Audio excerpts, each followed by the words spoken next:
नमस्कार प्रिय विद्यार्थियों, आज हम लेखन कौशल में पत्र लेखन का अध्ययन करेंगे। जो टॉपिक आपके परीक्षा में 5 नंबर का आता है। पत्र दो प्रकार के होते हैं, एक औपचारिक पत्र और एक अनौपचारिक पत्र। हमारे सिलेबस में पाठ्यक्रम में औपचारिक पत्र, औपचारिक पत्र का तात्पर्य होता है वे पत्र जो किसी कार्यालय के अधिकारी को संबोधित करते हुए लिखे जाते हो, उन पत्रों को औपचारिक पत्र कहते हैं। पत्र के प्रमुख अंग, जिसमें सबसे पहला अंग पत्र का आरंभिक भाग है, जिसके अंदर प्रेषक का पता और दिनांक लिखा जाता है। और ये प्रेषक का पता और दिनांक बाईं ओर लिखा जाएगा। प्रेषक का यदि कोई स्थान पत्र में दिया गया है तो वो लिखें, या फिर यहाँ पर प्रेषक का पता उसकी जगह में परीक्षा भवन लिख सकते हैं। यदि प्रश्न में प्रेषक के स्थान का नाम नहीं दिया गया है तो परीक्षा भवन उसके नीचे स्थान में क लिख सकते हैं। फिर इसी भाग में दिनांक, दिनांक प्रेषक के पते के नीचे ही लिखा जाएगा और दिनांक में महीना हमेशा शब्दों में लिखना है। जैसे आज 5 मई तो दिनांक फिर 5, उसके बाद मई शब्दों में लिखा जाएगा, फिर कोमा लगाकर 2020। फिर उसके नीचे सेवा में ध्यान रखें, सेवा और में के बीच में थोड़ा सा स्पेस छोड़ना है। उसके बाद में पत्र का जो दूसरा भाग है उसके अंदर पद और कार्यालय का नाम, ये भी बाईं ओर ही लिखा जाएगा। प्रेषक का जो पता लिखा था उसके नीचे। अब ये पद किसका, जिसके नाम से हम पत्र लिख रहे हैं, मतलब प्रेषिती का पद। प्रेषिती का अर्थ होता है पत्र को प्राप्त करने वाला, पत्र प्राप्तक, यानी जिसके नाम हम पत्र लिख रहे हैं, चाहे वो प्रार्थना पत्र है या वैसे पत्र है, उसका पद, उसकी पोस्ट और उसके नीचे उसके कार्यालय का यानी ऑफिस का नाम लिखा जाएगा। उसके नीचे एक लाइन खाली छोड़नी है।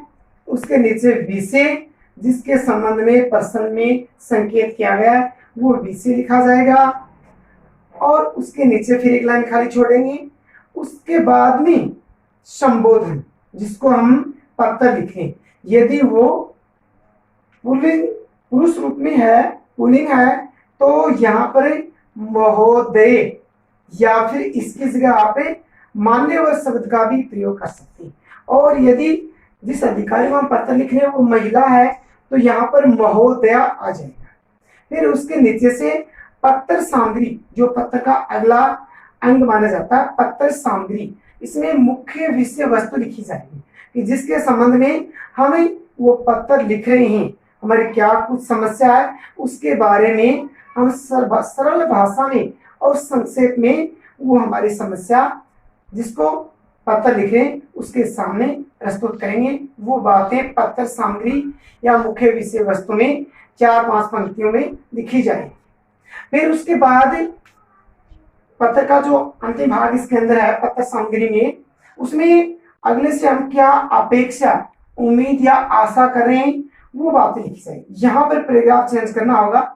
शुरुआत यहाँ से करेंगे कि आशा करते हैं कि, या मुझे पूर्ण विश्वास है कि आप मेरी समस्या की ओर अवश्य ध्यान देंगे, या इस समस्या से मुझे यथाशीघ्र छुटकारा दिलाने के लिए उचित कदम उठाएंगे। इस प्रकार की आशा या उम्मीद के भाव वो अपेक्षा वाले अंतिम पंक्ति में लिखा जाएगा।